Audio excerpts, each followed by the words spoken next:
She passed this morning and now I can tell our full story. Her name is not important, so I'll call her Jasmine. She was 67 years old when she passed and had no spouse or children. It was a massive stroke that took her, quickly and quietly, in her sleep. I was her only sibling. For the past 3 years she has been taking care of me as I have a heart condition that will take me to, before long. My youngest son and his wife will, with their 2 children, come take care of me when I enter hospice next week. There's too much quiet in my house and it will be good to have a little noise as I near my end. Jasmine and I were orphaned when we were 9 years old. We are of mixed heritage. Our dad was a soldier who married a local while serving overseas. Her family disowned her, and they came back stateside after they were married. My dad didn't have a family. He never knew his dad and his mom was just a woman who threw him out when he was teen.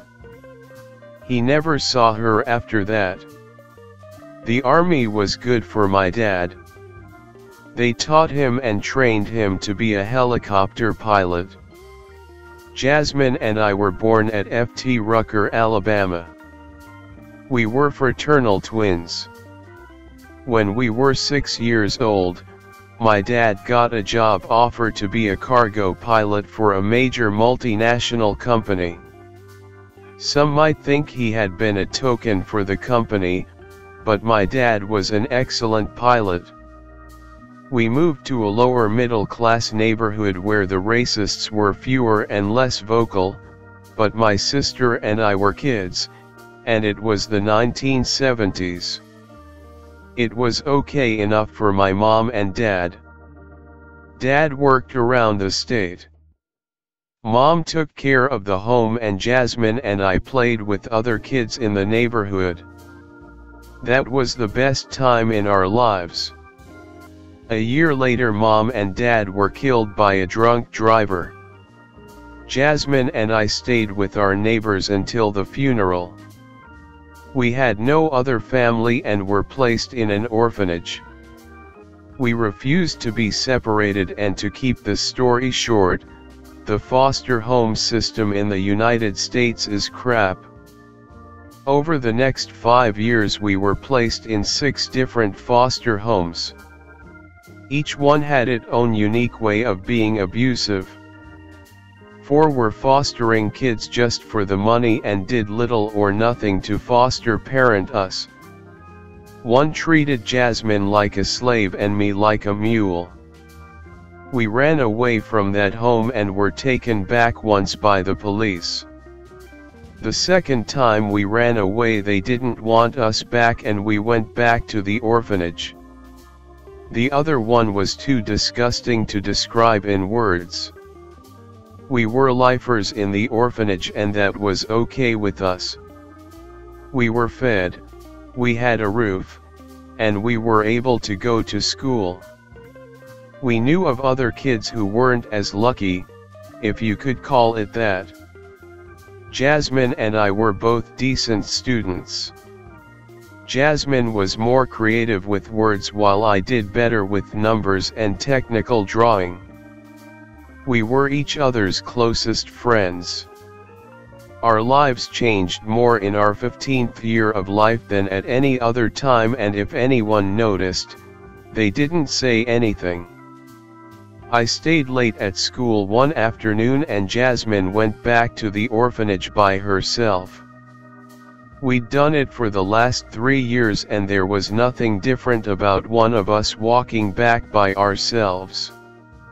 What changed that day was a guy who was also from the orphanage. He was 16, almost 17, and had only been there a few months. We'd heard he had been bounced around foster cares and orphanages across 4 states. Jasmine said he met up with her when she was about halfway home. She hadn't been scared at first as he seemed to be trying to be friendly. He talked about a Polaroid camera he'd found and wanted to try.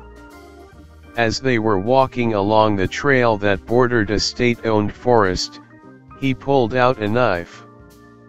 When I finished my after-school project an hour later, I walked back the same route. That late afternoon, I got to the orphanage and the head caretaker met me at the door. She was an older woman, severe in her dress and speech to the 16 children she took care of at the facility, but she wasn't a mean woman. She was terse and demanding, but never condescending. She wanted us to be neat and polite, punctual, and educated. She told me there had been an incident. All the details were given to me, but I'll not repeat them here. It come down to her word against his and he was nowhere to be found. The one thing I will share is he forced himself on her and took Polaroids to blackmail her with if she told anyone. She was a beautiful 15-year-old girl who was violated, and maybe it was our mixed heritage, incompetent police work, or a system that just didn't care about orphans of mixed race. Nothing was done. A few days later we heard the bastard had allegedly run away again and no one knew where. Jasmine was an emotional mess. She cried all the time. The bruises would heal, but she never would. I raged. Jasmine took some time away from school, and the elderly matron at the orphanage, who did have a degree in some type of social work, helped her process what she was going through. I was sent back to school the following week. I knew if I ever saw that teen who did those things to my sister, no schoolteacher would stop me from beating him until I had no strength left. I didn't see him at all in school. I did find him, however, and my life changed. The trail I walked back to the orphanage, the same one where Jasmine had been walking when she was taken, had a different feel for me. I was not thinking of my studies, I was picturing what my sister had told me of what happened. I recognized a faint path where she had been forced into the woods at knife point. I had to follow the path for no other reason than to see where the attack had taken place. Deeper into the forest I walked, slowly and unconcerned about anything, but trying to remember every detail of what Jasmine had related to me. I was a couple of 100 yards deep into the thick woods, far enough from the dirt road that I could barely hear the cars that were occasionally driving by. Ahead of me, I heard a noise. It sounded human. There's no need to go into the gross details, but I ended the teen I caught pleasuring himself to pictures he'd taken of my sister. No need for details, and it wasn't torture. The first hit probably did it, and the next few were from my rage. The next few hours I spent burying the body as best I could. The camera I smashed and buried with him. The pictures I ripped into very small pieces and washed in mud from a nearby creek. Our lives went on. Jasmine was never the same, and I never told her what I had done. I never told anyone. I didn't write it down to be told after my passing. As far as I know, they never found his body. Jasmine went through life a sad woman. We finally were moved out of the orphanage and into an apartment we could afford. She eventually graduated high school and learned to be a nurse. She lived alone and did her job and took care of her cats, 2 or 3 at a time from kitten to adulthood until the end of their life. As far as I know, she never dated or had a relationship. I graduated high school and went to community college to earn a degree. I got a job and married, raising 2 handsome and well-mannered sons. After 37 years my wife was diagnosed, and she died at home with my sons and I with her. After my wife died, Jasmine moved in to care for me. I never told her what I had done to her attacker, and we never spoke of it. She's gone now.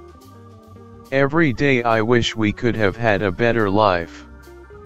Every day I wish my friend and sister Jasmine could have known the love I had for my wife and sons. I don't know what she thought about in all the intervening years, but she was never that happy 8-year-old who used to throw water balloons at me, sneak into my room and share ghost stories, sit at the table doing more gossiping than homework. After the incident, she was never the same. I miss her.